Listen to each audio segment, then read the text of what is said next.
Pa-line up dito ma'am, nag-PM sa amin na gusto mo mag-join. Ilang taon na po ba kayong hiniwalayan na iniwan ng asawa mo? Nagloko siya 2023. Nagloko 2023. Mm. O so bali, Tapos nalaman ko nga may ano siya, 2025. bali 2023 naghiwalay na ho kayo tapos nung last 2024 pala. 2024 naghiwalay. nalaman ko. Mm. Kasi hindi na siya umuwi. Okay. Hindi na umuwi tapos nalaman mong may kinakasama na siyang bago. Opo. 5 po anak ninyo, no? Ilang taon na po yung bunso ngayon? 8 years old. 8 years old. Ilang taon na po kayo, Ma'am Arlene? 47.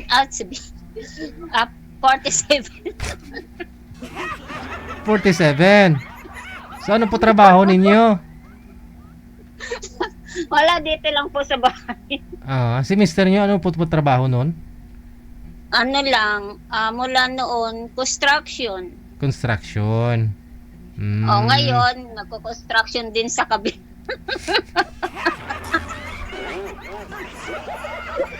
Masiyahin ka, no? Yung panganay mo, ilang taon na? 18, magna 19. Nag-aaral pareho lahat. Siya nag-AARS, tapos grade 11 yung pangalawa, pangatlo grade 8. Tapos yung pang-apat ay hindi siya nag-aaral kasi lead development. So sana pinaaral mo pa rin kahit sa SNED lang. Sana sa SNED pinapapasok mo sa SNED. Grade 2 yung pang-5. So saan po kayo kumukuha na pang araw-araw yung pangangailangan? Maawa ng Diyos, kahit pa paano nakakaraos. Dito lang sa bahay, nagre-repair. Nananahi. Mga uniform. Nananahi kung anong pwede pagkakitaan. Okay. Hindi po talaga nagparamdam yung tatay? Kasal pa ba kayo noon? Kasal noong 2022. Ha? Bago lang ho kayo nagpakasal? Opo. Noong 2022, after ninyo magpakasal, isang taon lang umalis na siya. Opo. Pero alam niyo kung po lang po siya. Nagtrabaho siya sa Pampanga.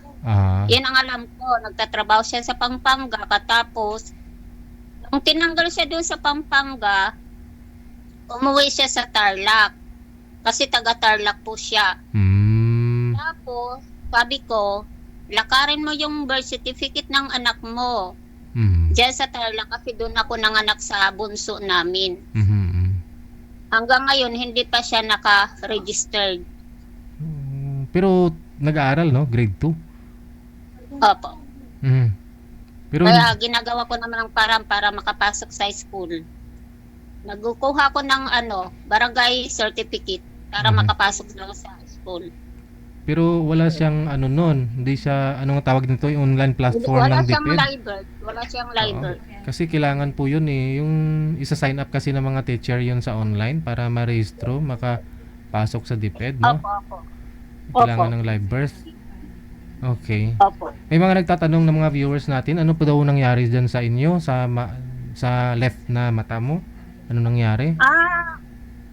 Hindi ko kinakahiya kasi hindi ko naman to sinadya. Broken family din kami. As in, naghiwalay ang nanay ko at tatay ko. Mga pa lang ako noon, 3 o 4. 4 years old, oo. Nung nagkasakit ako noon, tuloy-tuloy na. Akala ng mga kapitbahay ko na as in, nawalan na ako. Nung pala yun, nag-start na yung ito ko, open to. Hindi ko yari. Ikikwento ko sa mga viewers. Naintindihan ninyo ko. Ano pong nangyari? Hindi ko kaya kasi tao lang tayo eh. I-secure natin yung mga problems o ano man. ganito yan. Tapos, open to, kita ngipin ko. Oh. Tapos balit, ano lang siya? Yung, Mm. oo. Tapos, pumunta ko dito sa Maynila kasi sa, ako Bisaya. Mm. Northern Samar ako. Mm. Tapos, pumunta ako dito, mga 11 years old. Sino kasama mo that time? Tapos, kung saan ako pumupunta, sa mga kamag-anak ko, yun. Doon, nung napunta ko dito sa Cavite, na ako nun, 18 years old. Dito ako tumira sa pinsang ko. Tapos sabi ng pinsang ko, lapit kaya kita sa magagitot sa hospital or ano. Sabi ko na, pumayag naman ako. Tapos nung eleksyon yan ng tumatakbo si Duterte. Mm. Then ako na, ko sa Balitang Ki, hindi mo napanood? Hindi ako nanonood ng TV. Bali. So, bago lang po pala kayo inoperahan. Mga Opo. 10 years ago pa lang. Ako na, 19 years old.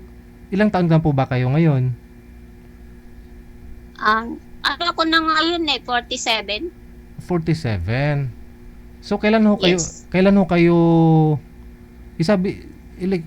sabi niyo po, nagpapatakbo po lang si Duterte that time. Opo. 2016 po yun eh. No.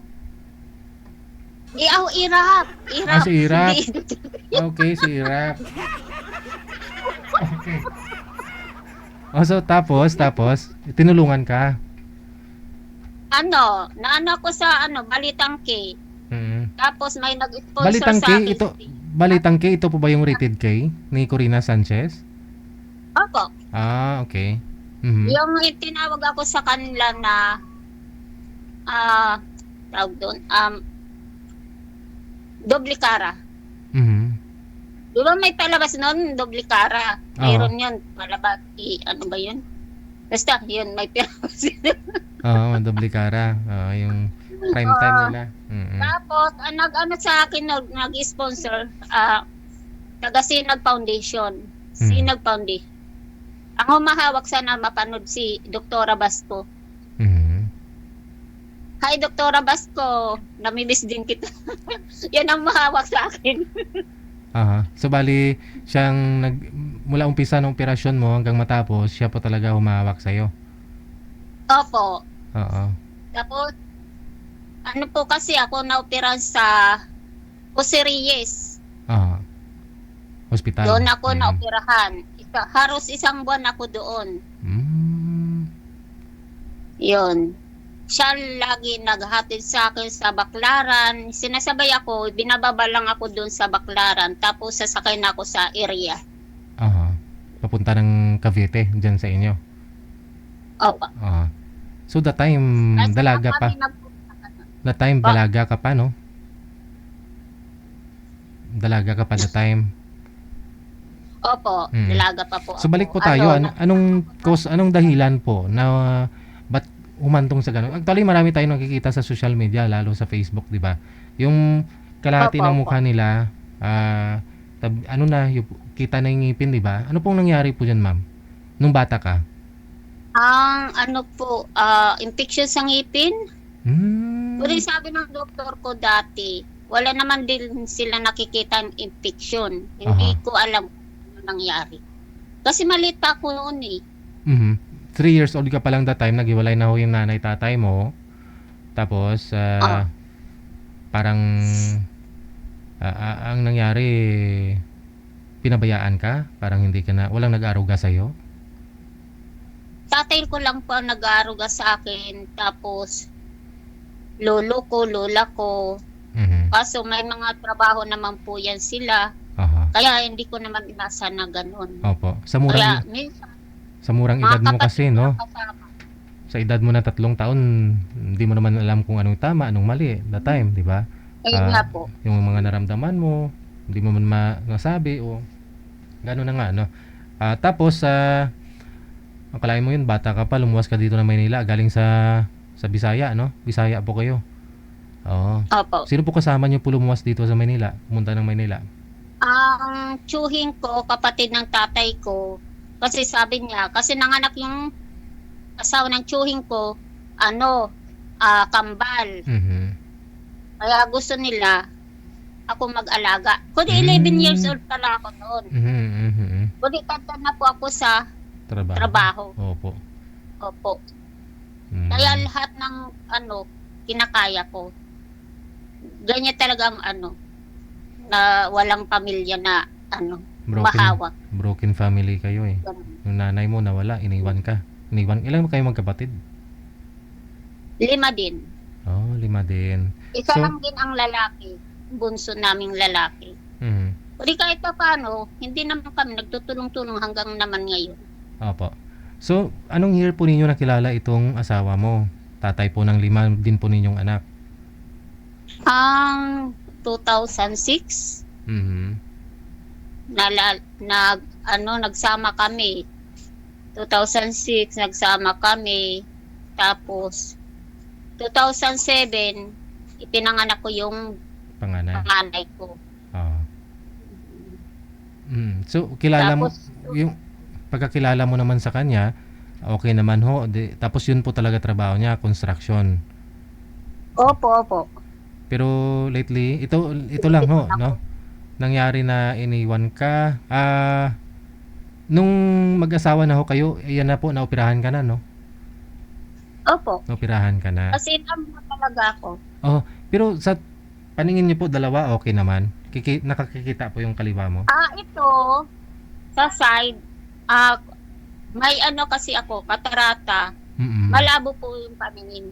Mhm. Tapos ito naman, okay lang. Kaso malabo na rin kasi may edad na rin ako. Mhm.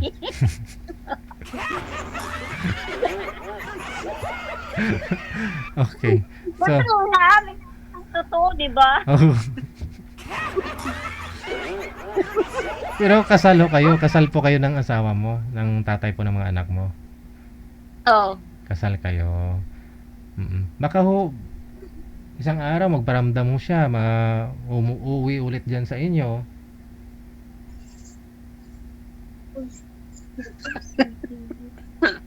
Ha? Wala, sumisilip yung anak ko, hindi pwede dito. Okay. So, ano po, nagtatahi po kayo ng mga uniform na mga estudyante, gano'n. Opo. Nag-ano lang, hindi naman as in binubuo. Nire-repair, halimbawa, malaki sa baywang, Oho. nililiitan. May pwesto po Ano? talaga kayo o sa bahay po ninyo kayo? Sa bahay lang po. Nasa bahay. Manual, lang. Oo. Hindi siya din motor. Di pa jack. Napadjak, oo. Yung traditional, Kasi yung kailang, mahirap kasi pag di kuryente kasi dagdag din sa bayarin. Oo, iyan, exercise mo na ho yan, di ba? Padjak. Opo. Oo. Parang nagbabike ka na lang. Okay. Nagbabay. So yung Ganon. mga anak po ninyo nag-aaral naman lahat. Ito lang po yung pang-apat yung hindi kasi yun nga po may special needs siya. Hindi mo po ninyo pinasok sa sa SNED. Speed. SNED na po siya ngayon eh. Kailangan kasi ng medical. Assessment galing sa doktor. So hindi niyo po na pa-assist sa doktor. Hindi pa. Kasi hindi kinakaya sa budget. At saka medyo mahirap magpa-schedule, malaki din yung kailangan, no? Yung iba 5,000 eh. Hindi. Madali lang naman. Kung mayroon ka lang budget, okay lang naman. Madali lang. Ilang taon na po siya ngayon? Magti-12 sa February 1. So hindi talaga siya nag-aral mula ho nung Hindi primary? pa. Wala. Mayroon din akong kakilala na ganyan din. As in, siya kasi, hindi siya nakakapagsalita, hindi sa sarili niya. As in, alagaan talaga. Lalaki po ba? Babae. Babae. So yun na nga po, mahirap, no? Isipin na lang natin pag sakaling mawala tayong mga magulang, paano naman kaya siya kung pati sarili niya hindi niya kayang, alam mo yun. Pero at least meron po kayong anak na may bunso pa, no? Minsan siya nag-ano sa atin niya, nag-gagabay, ganun. Pag may anak ko, lumalabas ako ng bahay, ganun. So sa tingin niyo, anong dahilan po kaya nagganon din po yung apat mong anak? Ano nangyari? Kaya naparami ang anak ko sa kagustuhan niya. Okay. So maayos naman yung pagbubuntis mo sa kanya that time? Maayos naman? Ayos naman. Now, dito ka sa programa natin, nag-PM ka. Marami kang PM dito sa amin. Gusto mo pa-line up, no? Paano po, manager? Yung nakakausap ni ma'am? Andiyan. Si Boy. Nawala. Saan si Sir? Pasok po. So nakamonitor si Sir ngayon? Ipapasok po siya. Okay. Ayun lang po ma'am, anong hanap mo sa isang lalaki? Wala, kausap lang. Kausap lang. Ayun na, nag-usap na tayo. Mahaba yung pinag-usapan natin ha. Buong buhay mo na, naikwento mo na sa akin. So, yun na nga po, kasal ho kayo, no? Doon sa ex mo. Tatay po ng mga anak mo. Sabi ko lang, sir, sabi niya, nung nalaman ko, ano na daw kami, Hiwalay na. tawag doon ng, wala nang bisang kasal namin, sabi niya. Bakit? Ayaw ko po sa kanya.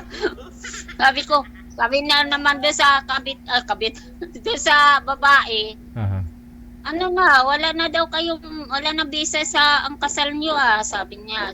Sabi ko, paano yun? Paano nangyari yun? Na hindi naman kami nagkaharapan sa sabi ko, wala naman kami kasulatan na ganito ng ewan ko, sabi ko. Gumawa lang ng paraan.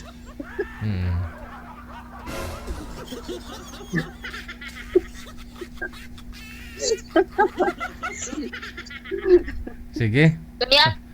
Kaya ako, binigay ko na sa kanya kasi gano'n naman eh. Oo. Alam naman, pilitin ko sarili sa kanya na may mahal na siya na iba.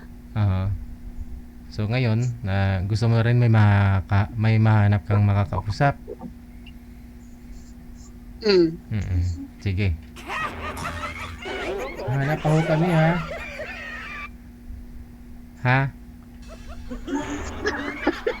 Diyan ka lang ma'am ha? Sige lang po. Okay, sige. May i-PM ako dyan sa inyo ha? Basahin mo i-PM ko sa'yo ha? Okay. Sige.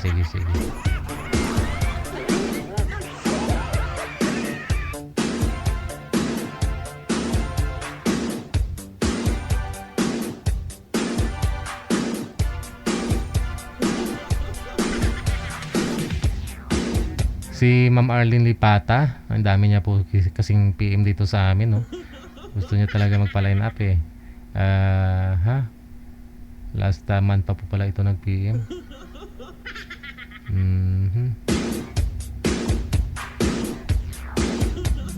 Wala akong asawa, 2 years nang hiwalay, kahit kasal po kami, wala na kami at may asawa na siya. O diba? Yung bigat, ang hirap na pinagdaanan at saka hinaharap niya po ngayon, no? Kung tayo sa sitwasyon niya, no? Pero nakikita po ninyo, nakasmile pa rin. Kaya naman kaano man kabigat yung dinadala mo na yan, ibaba mo muna at saka pasanin ulit, ha? Harapin, kayanin. Mula ho nang bata siya, ipinanganak siya, tinubuan niya siya ng pag-iisip niya.